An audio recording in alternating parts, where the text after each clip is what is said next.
Hello and welcome to Maiden, Mother, Matriarch. My guests today are Ute Heggen and Emma Thomas, two women who have been deeply impacted by the men in their lives choosing to transition. Ute runs the YouTube channel at Ute Heggen Trans Widow Heals and has also authored a memoir titled In the Curated Woods. Emma is founder of the campaign group Children of Transitioners. We spoke about Emma and Ute's stories, the link between autogynephilia and domestic abuse, the reluctance of many trans widows to speak about their experiences, and the lack of support services available to these women. This isn't a topic that gets a lot of airtime. I think it's an important topic, and I was really grateful to Ute and Emma for giving me their time and for speaking about such a difficult and personal subject. Thank you all for listening.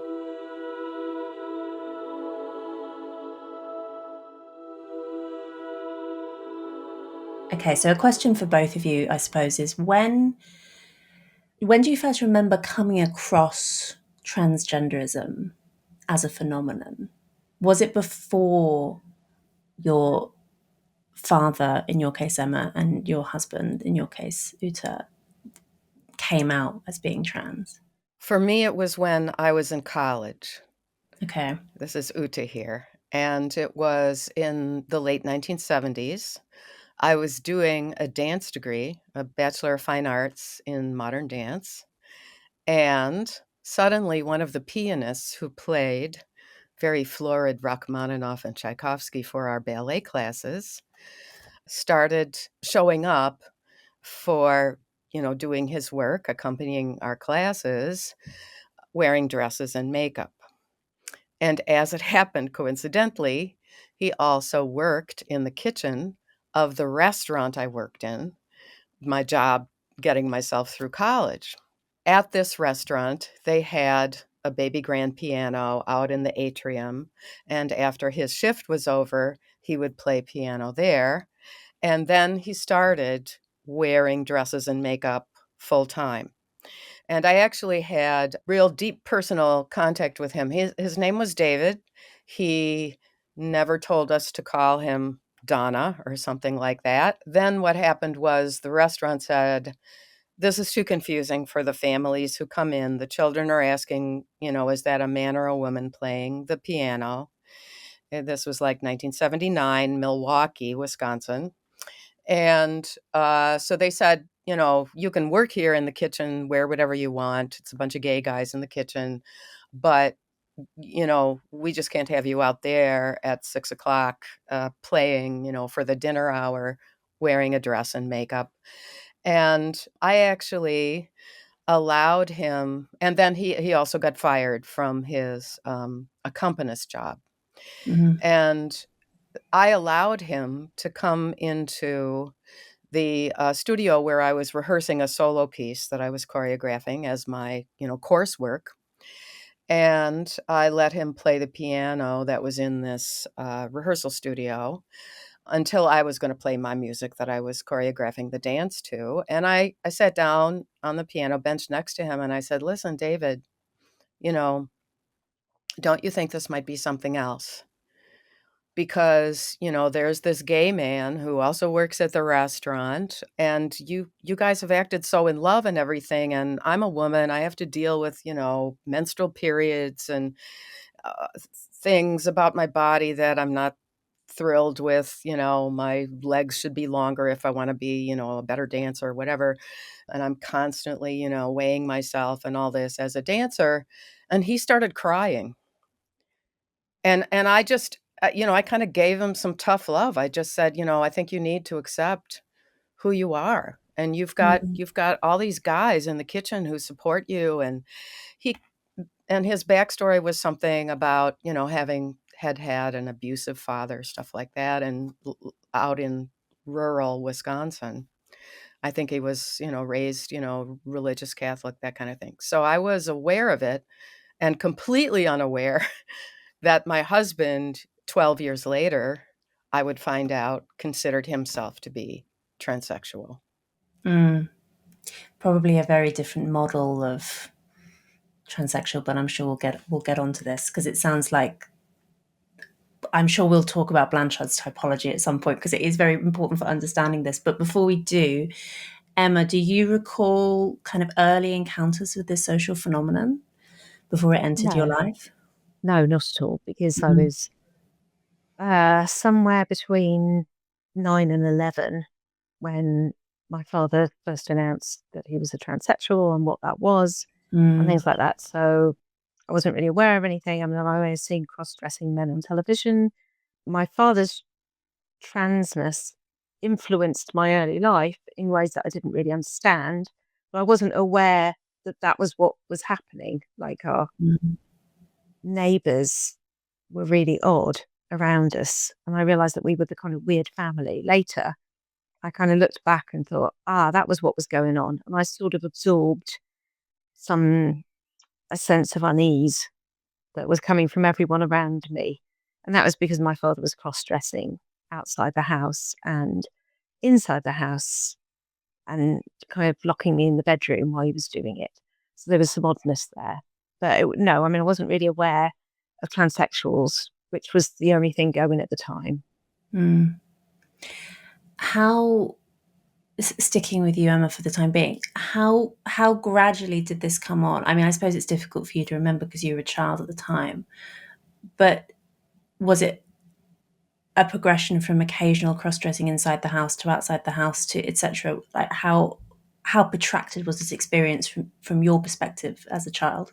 Well, really difficult because now, of course, I've spoken to my mother and my father's second wife, and I've got kind of the background to what was going on. Because when you're a child, you don't really understand what's happening. Mm. So until my father rocked up and said, I am a transsexual and I'm going to be living as a woman and dressing as a woman and I'm going to have an operation, I had no idea. My father was cross dressing probably, I think, before he met my mother. He was at university at the very least. And then, I mean, it's a complicated story, but my father wanted a vulnerable woman to have a baby with because he wanted a baby, right? So to realize his womanness, he wanted a baby. So he found a vulnerable woman whose parents were dead and he seduced her and they had a baby. But what he didn't realize, he miscalculated just how vulnerable my mother was. Turns out she's a paranoid schizophrenic. So she had a massive breakdown because he was of the way he was treating her. And eventually, my mother, I was about 8, grabbed me and ran to her sisters. And she tried to make a life with us, away from my father's craziness. But of course, she was severely mentally ill. So I went to live with my grandparents, my father's parents, from about 9 till about 11. And that was when my father had this opportunity to come up and visit his parents and tell me all about it. And then I went to live with him from about 11 to 18. And when you were living with him, he was identifying as a woman Oh, publicly. yes. It was my father went through the classic transsexual journey of the time, which some people will recognize, which was that you had psychiatrists who had assessed you and written letters and diagnoses. And then you lived in role, you cross dressed full time for 2 years and started taking hormones and then had hair removal and surgery. So that has been upended. I mean, this was 40 years ago. That's now complete. And if you read people like Juno Roche, they actually talk about that change, in the sort of trans mentality is there isn't that pathway. I mean, some people go on it and call themselves transsexuals, but most men now will have a little bit of facial feminization, maybe some breast implants, keep their genitals. That whole idea of being trans has upended the whole transsexual thing. But my father was what he called a transsexual. At a time when that was very rare publicly. Yeah. I mean, and it's interesting to think of the history because in the UK, of course, there's the Gender Recognition Act. When that was signed into law, there were 5,000 transsexuals. And that's what the trans organizations talk about. There were about 5,000 transsexuals. And what you can see is they had letters of diagnosis from psychiatrists saying, I am a transsexual, please let me in these toilets, or I'm a transsexual, please let me do X, Y, and Z. And people were very kind about it. But you can see that there was this move to kind of make that a legal thing. And that's, of course, where there was that miscalculation, political miscalculation, that has now come through the Equality Act in the Supreme Court. And so, in the sense, my father's lost what he had before the Gender Recognition Act, which was that the letters were enough. Ute, can I ask about your husband's, I don't want to say journey, that's the wrong word, isn't it? Your husband's progression. Descent? Yeah. Progression towards identifying as a woman and your Right. experience of Well, I don't actually know when it started. it. What happened was I discovered his 3 big format sketchbooks full of the entries in them as cross-dressing diaries.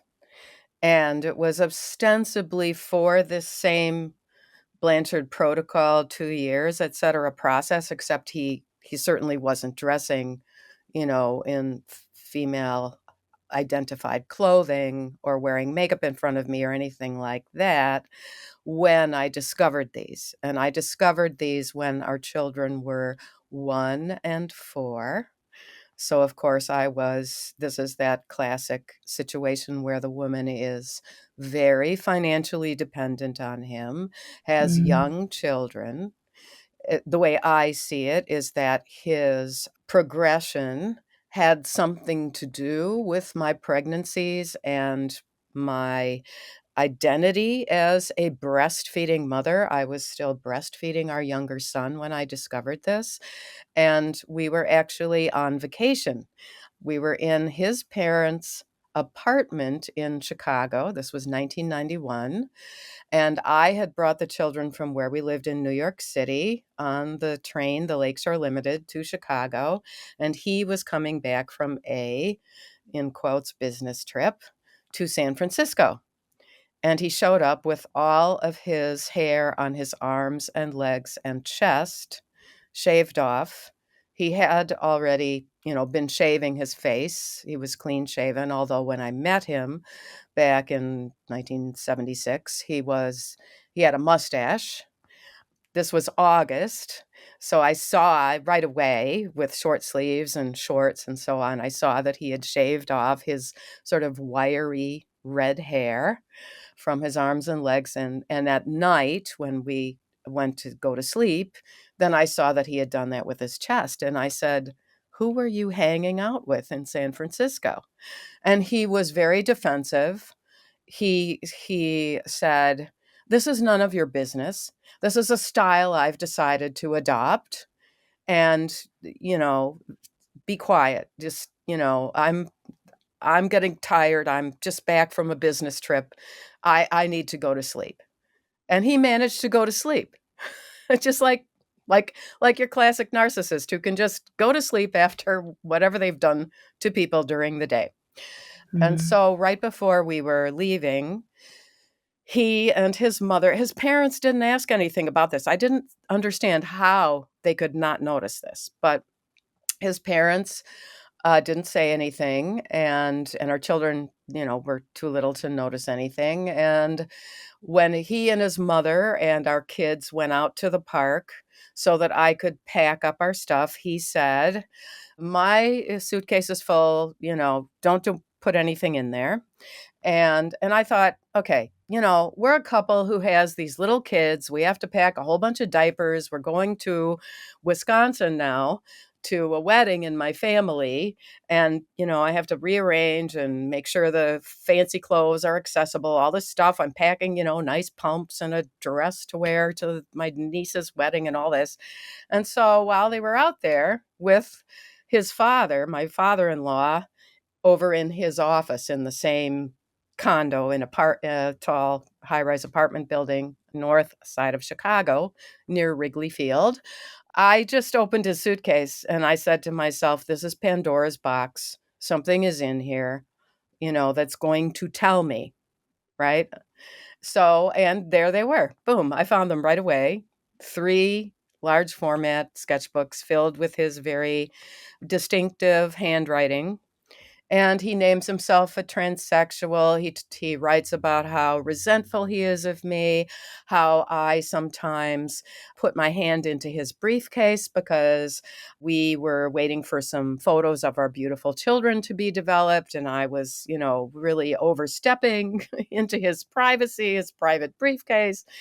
He complained about our children. He complained about our older son who wouldn't stop asking why. I mean, these were things that most normal parents find cute in their 4-year-old.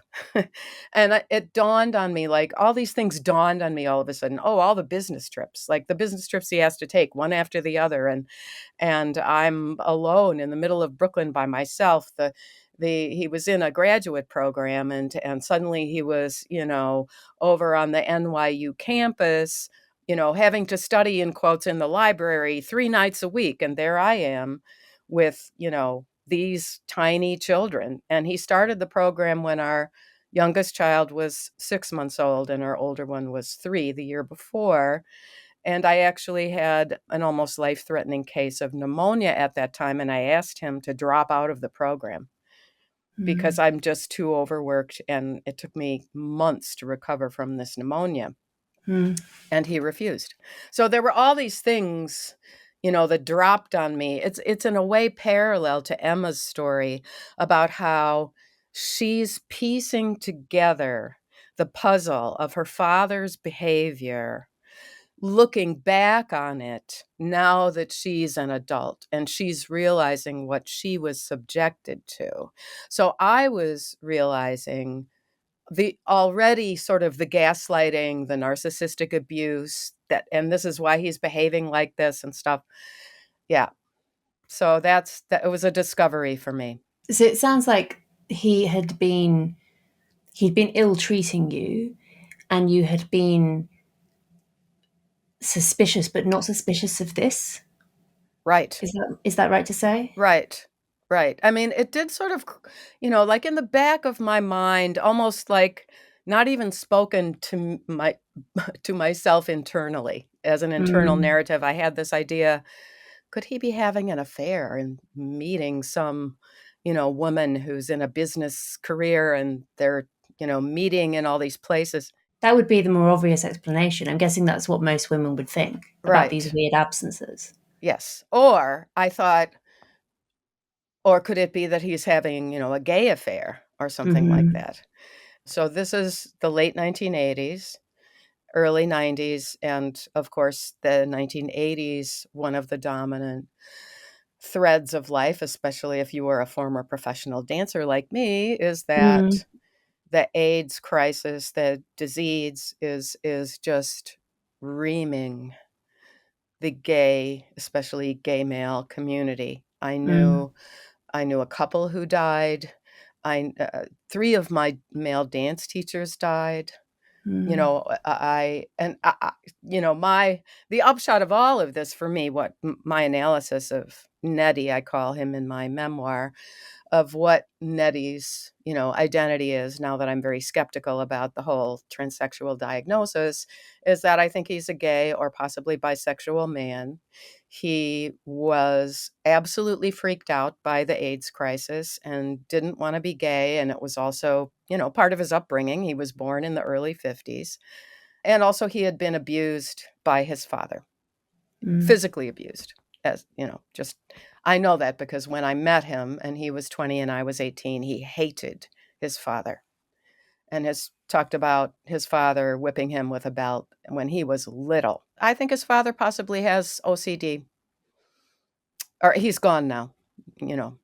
But so there were obviously childhood issues that my husband was not dealing with in terms of whatever therapist he was going to. In the diaries, it said something about Ruth, this therapist mm, Ruth, who turned out to be a woman who has no credentials at all, but was known, 'cause she put the word out through the grapevine of cross-dressing men as this is a person you can go and pay, $100 or $200 cash back then, and then learn about the route.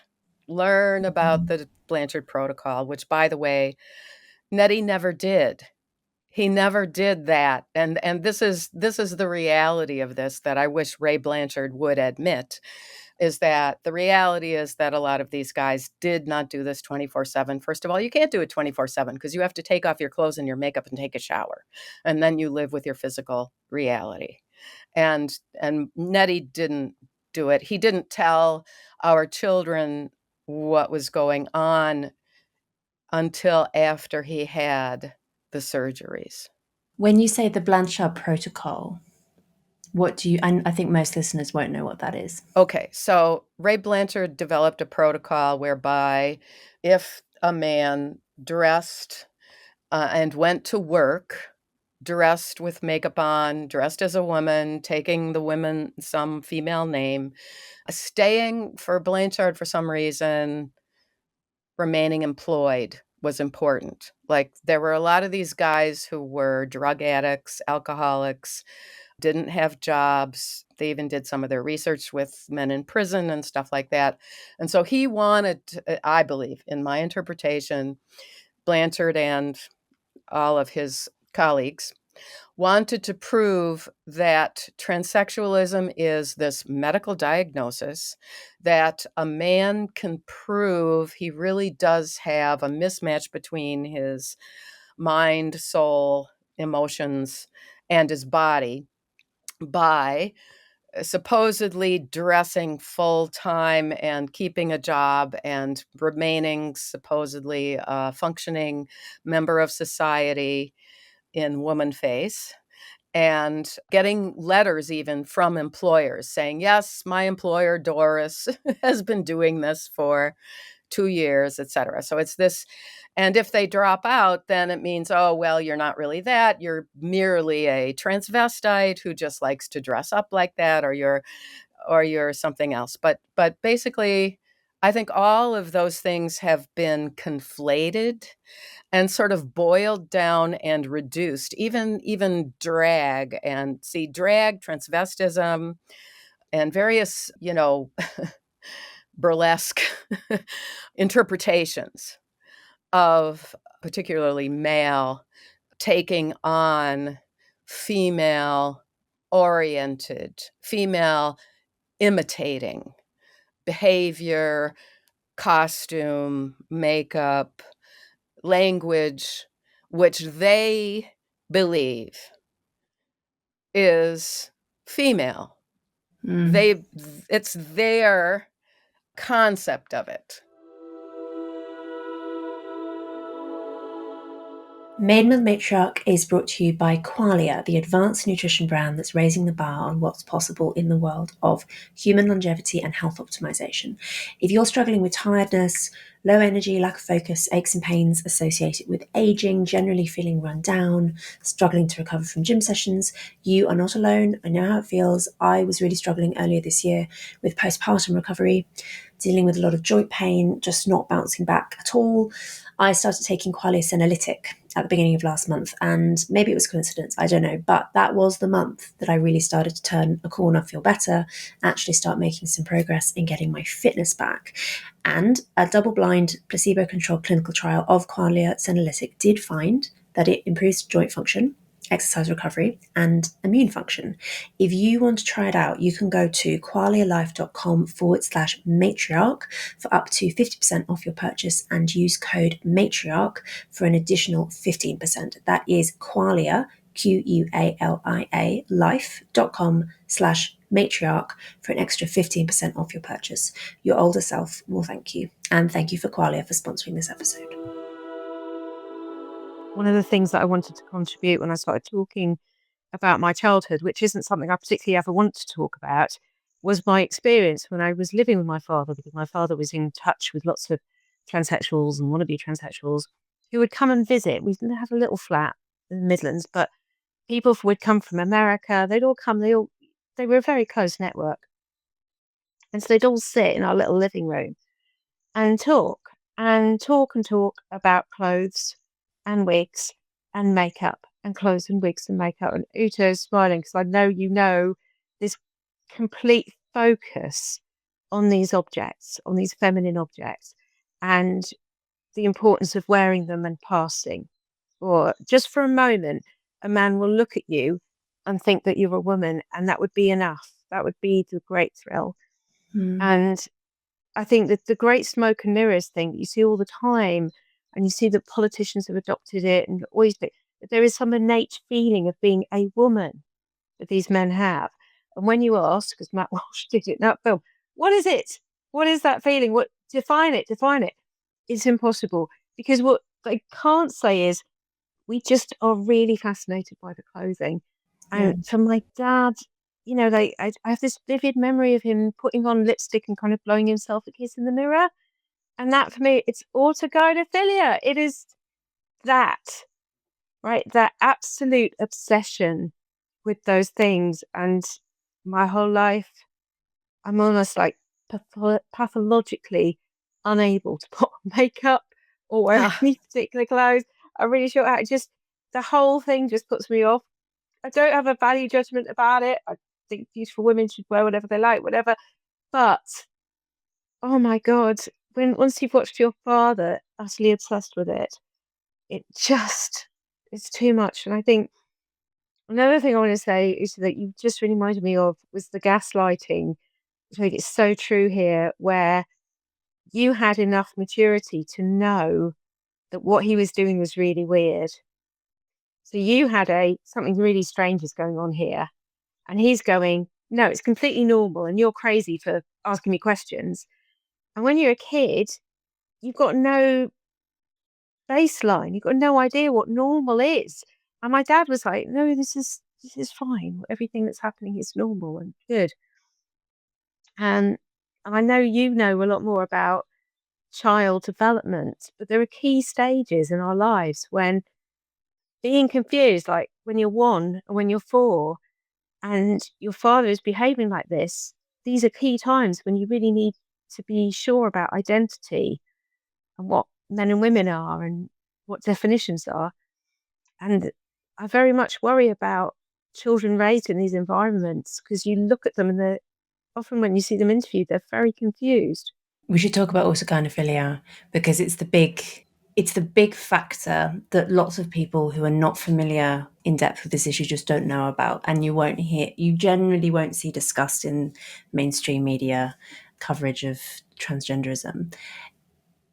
Although it sounds to me, Ute, like maybe actually your ex-husband was not, the autogynephilia wasn't actually what was going on with him. I What do think you think? that there actually are no lines. I agree. Interesting. Completely agree. Okay, so shall I just say for the benefit of listeners Yeah. that the Blanchard typology, I've had Ray Blanchard on this podcast previously, sees 2 categories roughly of homosexual transsexuals. So these are very kind of feminine gay men who exclusively have sex with other men and who come to identify as trans partly because of maybe social stigma or genuinely feeling an affinity with women from a young age, and tend to transition quite young and pass quite well. The other category are autogynephilic men who are generally straight or mostly have sex relationships with women who, at least historically, have tended to transition late, and maybe after having had children or having had careers in quite masculine fields and otherwise are quite masculine, but have a sexual obsession with seeing themselves or being seen as female. It's that sexual interest which drives the desire to transition. That's the conventional view, at least from Blanchard, and most people aren't actually familiar with that. I found it very useful. I've always found like the Blanchard typography is, when I first came across it, I was like, this is very, very useful. The problem that you face, one is Blanchard is meeting these people in a clinical setting. And one thing that we know, certainly about narcissistic autogynephiles, is they're myth makers, right? Yeah. Absolute mythomanes. There's a lot of lying, there's a lot of retelling of narratives and things like that. So they rock up, they're giving him their best, they're utterly charming, which any woman who's married an autogynephile without knowing he's an autogynephile gets, that they can present incredibly charmingly. and really, really interesting, etc. So he rocks up and he likes them. And Michael Bailey's book, he loves these autogynephiles. He goes out clubbing with them. They're having a fantastic time. It's really, really great. They're not going home with them. They're not sitting there seeing how they're treating their partners and families and things like that.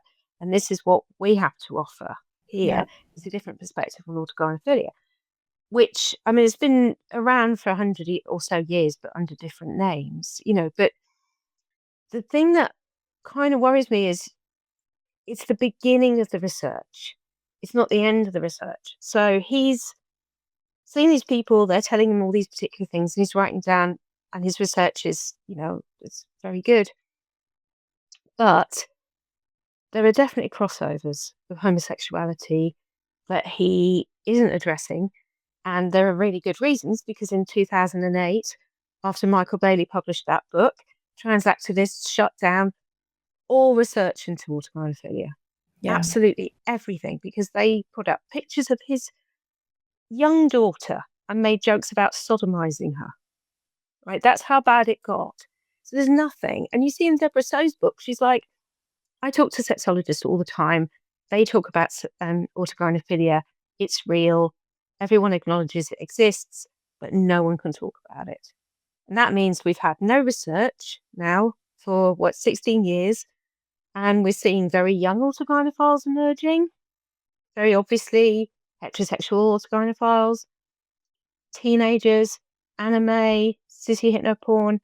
Where's the research? Ute, what do you think about this this binary view?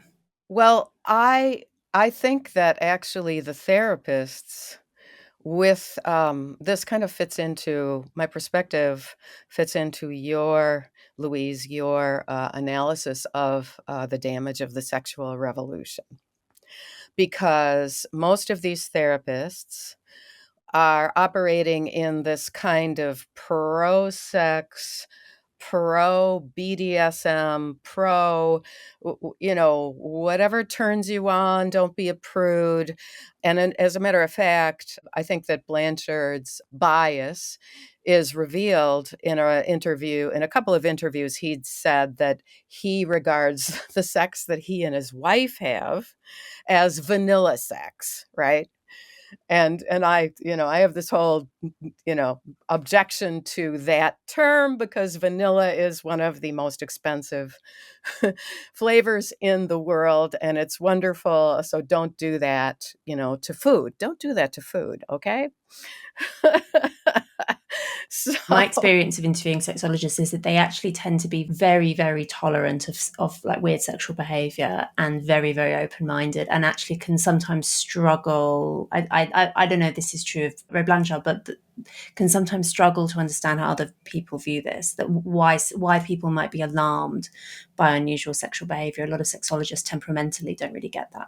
Well, there's this attitude, which I personally, in person, experienced from this woman, which in my memoir I call Ruth the Charlatan, because she had no credentials, although I think later she was supposedly working under this PhD psychologist who did the official diagnosis of my ex-husband. But she, in the 40-minute hour that Nettie paid cash to have, a couple of years after this, I had this, like many trans widows, I had a couple of years of what I call purgatory, where he's purging and detransitioning and then, re-entering this and being very deceptive. And that's why you need to get out. So this Ruth, she said that she and this little circle of people, of therapy people that she works with,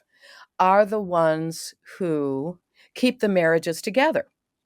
And she knows of a wife in Queens who is staying, and she could put her in contact with me, and she can recommend those stores where we will be treated very nicely if Nettie and I hire a babysitter and go and have a date night going to a sex toy store where I can learn about, and she didn't say the word strap on, but she's talking about sex toys. She's implying that being as I am from an agricultural family in Wisconsin, that I'm this prude, I'm this innocent, a very unsophisticated woman, whereas she didn't know that I had been in the dance world for 14 years and I knew plenty about the sexual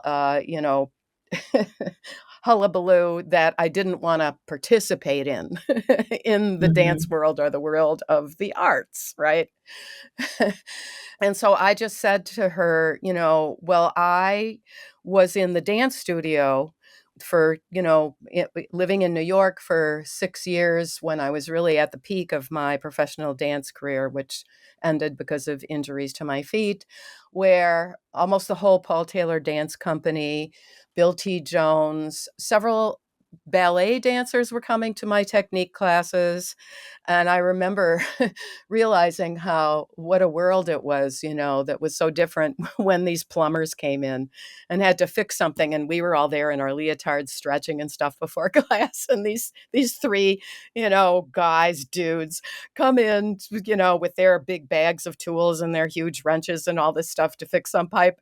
And they are looking at each other like, oh my goodness, we have died and gone to heaven. Look at all these women here, right? So I explained, I literally told Ruth this story and explained to her, well, I spent many years in the ballet studio with basically the most beautiful female bodies in the world.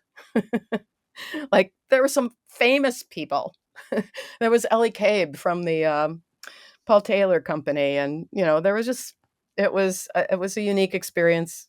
I'm glad I had it. Unfortunately, it ended with injuries and I had to stop, but then I had my children. But anyway, I just felt like, for me this is convincing. I'm not a lesbian. Don't start telling me. Because that's what they Mm. do. They say, well, this is a lesbian relationship now, and people are accepting lesbian relationships. And if you Mm. want, we'll even, have sessions on the telephone with your parents so that make sure that they'll accept it and stuff. And it's like, this is coercion.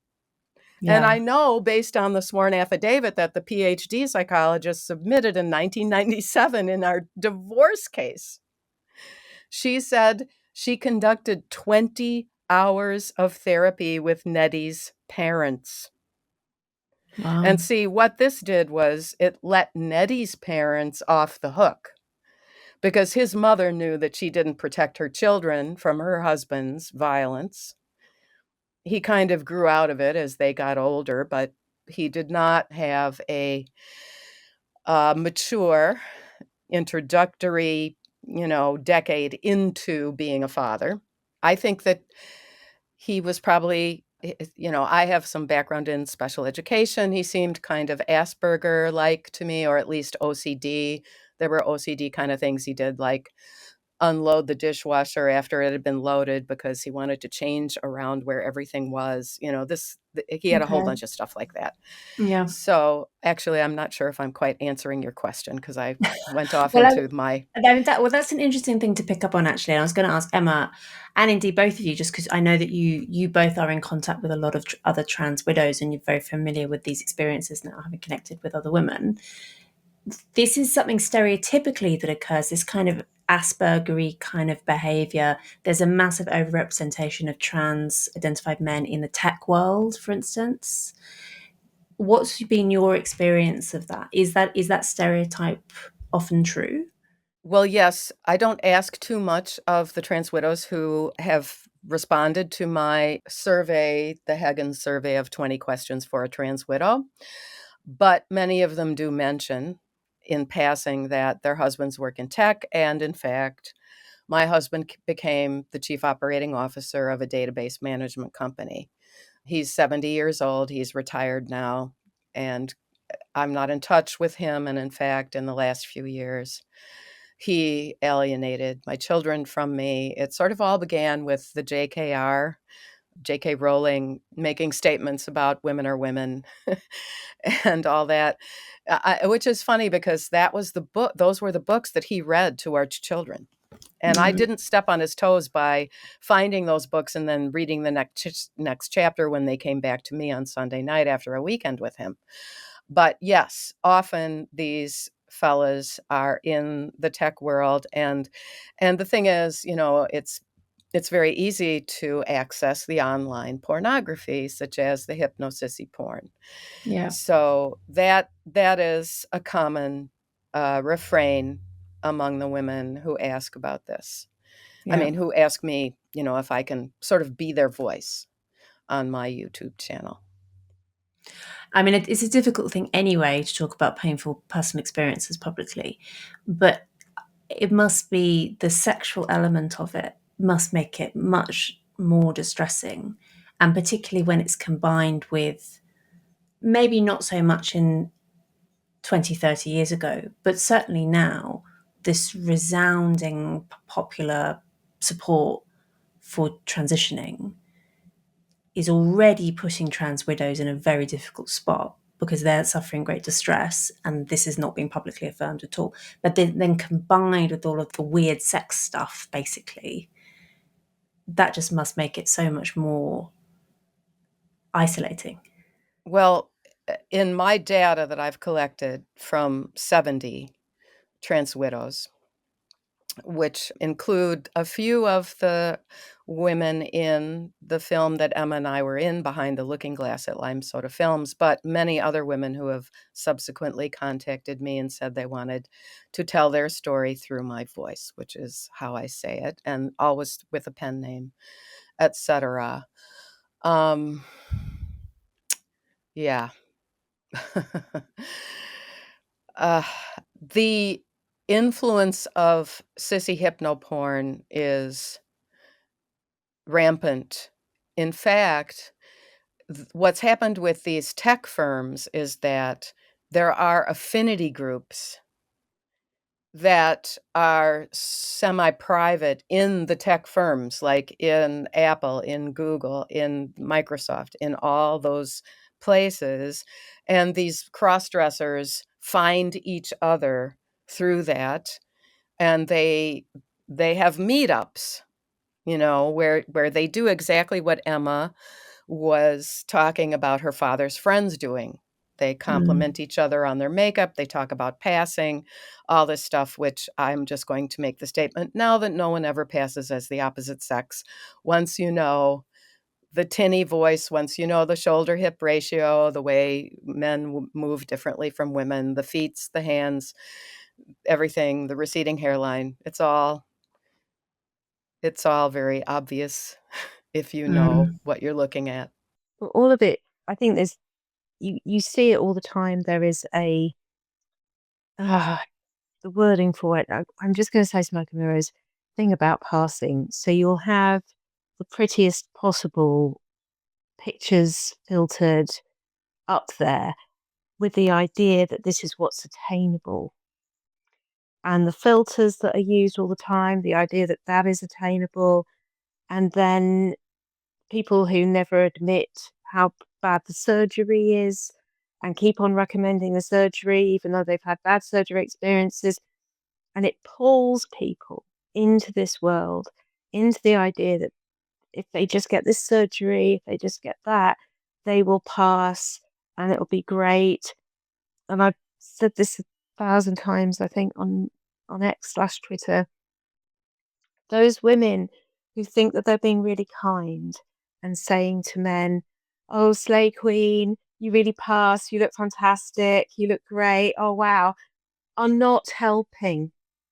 They are absolutely the enemy of these men because they are encouraging these men with the idea that they will transition in some way and that women will accept them and love them and they will become part of the sisterhood and everything will be amazing. And then they walk outside and everybody clocks them as male. Women don't accept them as the same. They misjudge, what is acceptance when it's actually pity. And I see it all the time, the way that women encourage men to do this. And that's why the next stage is when they realize that nothing that they do will make passing successful. And all of this has been for something really uncomfortable and bad. That's when the shame happens. And that's when the narcissistic rage happens.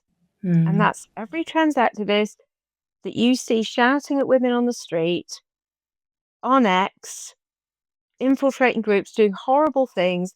We've all got hate mail of some kind, violent threats. That's that. That's the culmination of that. And the city hypnoporn, all those encouraging others to come into this cult. And then once you're in there, your narcissistic shame emerges. And this is where the behavior is. We've got to stop.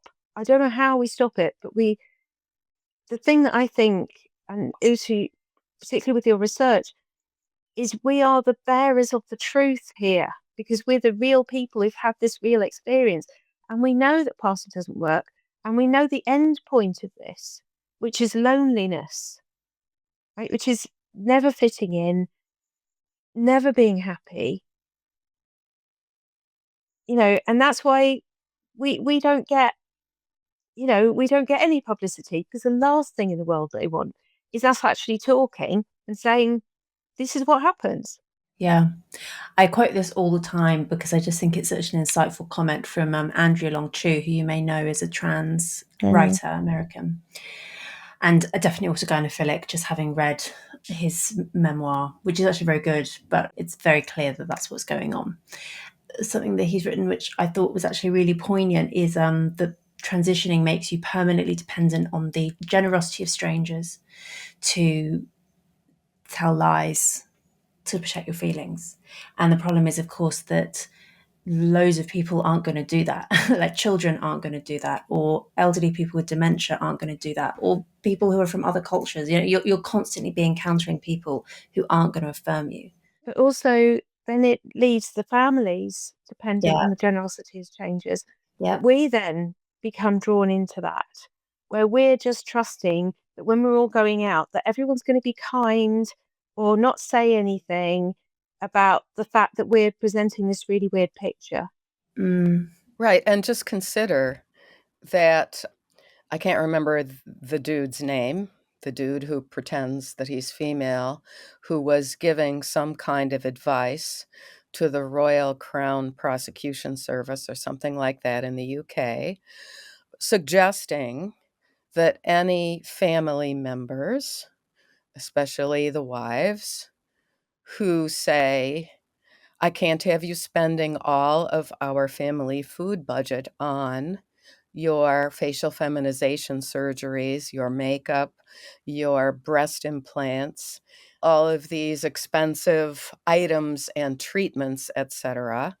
The prosecution service was recommended by this consultant that this is to be configured as domestic abuse on the Yeah. part of the wife. Mm. And it was sort of dropped. It was sort of dropped, but it's still kind of hovering around there, I think, is this idea. You're quite right, that this idea that we'd be criminalized for saying no. And it's interesting that you say about the money, because in almost every story, the money comes up again and again, which is men controlling women through money and taking the money. So a lot of the time when I'm talking to trans widows who are talking about their kids, the money comes up again and again because he's taking the house and they're losing all of this, like leaving him or trying to get out of that situation, leaves them punished by taking far more money away than he needed to Mm. every time. And often he's been secretly depleting their financial resources. The money Yeah, on clothes, the money on hair, the money on, it's all gone. yeah, yeah. And like it's just one thing about the women answering my survey is that their honesty. Like one of my questions is, did you ever live below the poverty line or have to go on government assistance or request money from relatives? And I'll get an answer like, well, fortunately, I was all right because I could move back in with my parents who have, good financial resources. And I'm like, okay, that answer is a yes, not a no. And as a matter of fact, in Trans Widow number 68, he kicked her out of the house. And he had taken on a male lover who was like him, wearing makeup and claiming to be female and all that stuff, who was over 6 foot tall. And he was the one who, caused bruises to this woman when she was simply trying to get some of her belongings out of this house. Right? Now, fortunately, there were no children. I'm always relieved when I hear that there were no children in this relationship. And this is something that these psychologists who invented the protocol and made this big plan about how he has to stay employed for 2 years and show that he's really responsible, he's not getting sent to jail, et cetera, you know, the underbelly of that is that he is sucking up all of the financial resources. He's literally taking the nicer handbags that some sister of hers gave her. They're and I don't even know how to answer my own question about did he wear your clothes? Because I feel like I'm changing my no to a yes, because actually what he did was when he came back from those so-called business trips, which I really don't find convincing from this perspective years later, he would bring clothing gifts to me that didn't have the tags on, that were a little too big for me. And occasionally jewelry that he said, well, there was a great flea market and I found this really nice thing for you, in this flea market. That's why, I should have gone and to our friend, this, antique jewelry salesperson, and gotten a box because, but I want to give it to you now that I just got back. And it's like, I mean, at one point when it dawned on me about that, I actually literally went through my jewelry and thought about what is its chronology. Did it come from him? Did he give it to me in the late 1980s or early 1990s? And then I gave it away to other people because I thought, let it have a fresh start in life. I cannot wear something that I think probably my now ex-husband wore before giving it to me, which is just creepy. It's just creepy. This is not the end of the episode. Actually, we're only halfway through, but the rest of the show is behind a paywall. In the extended version, Ute, Emma and I spoke about the trans widow experience as a subcategory of domestic abuse, which is of course not how it's typically regarded. And a lot of women can face real difficulties in getting help from domestic abuse services or mental health professionals. But we also spoke about the growing online communities for trans widows and growing public awareness, helped, I hope, by podcasts like this one. While you can, of course, listen to MMM wherever you get your podcasts, the true home of the show is to be found at louiseperry.substack.com. That's where you can find not only the extended version of this episode, but also the extended versions of hundreds of other MMM podcasts, the MMM chat community, plus the weekly bonus episodes I record with other Substackers, including Rob Henderson, Megan Murphy, Nina Power, and Ed West. This is a listener-supported podcast. I am utterly reliant on paid subscribers to produce the show and keep the lights on. If you find Maiden, Mother, Matriarch valuable, the most helpful possible thing that you can do is go to louiseperry.substack.com and sign up to become a paid subscriber for either $8 a month or $79 a year. Without paid subscribers, I really wouldn't be able to produce the podcast. So if you're willing to join their ranks, this is the key thing that you can do to support me and support the show. Thank you.